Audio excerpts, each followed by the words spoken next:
creativity, as I see it, is the process of having original ideas that have value.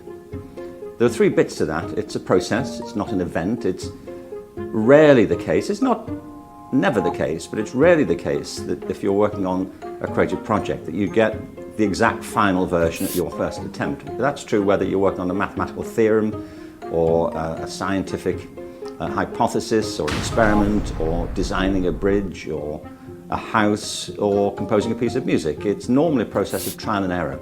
And we know quite a lot about that process and how it works, some of the phases it typically goes through, some of the blocks to it and how you can unblock them.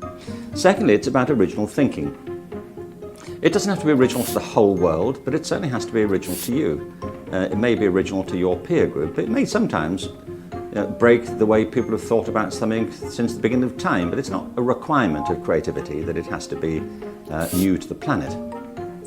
And thirdly, it's about value, and people often contest this and say, well, whose values? And that's exactly the point.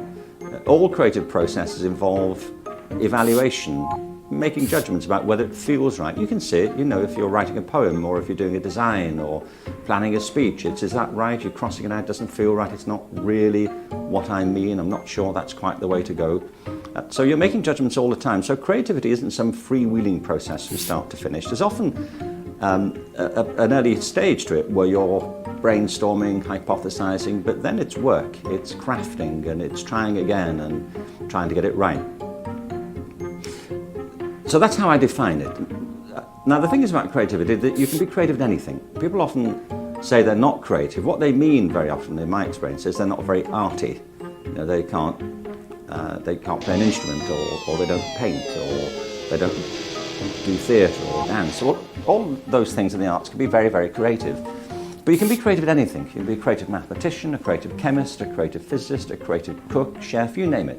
Anything that involves human intelligence is seen as possible creative achievement.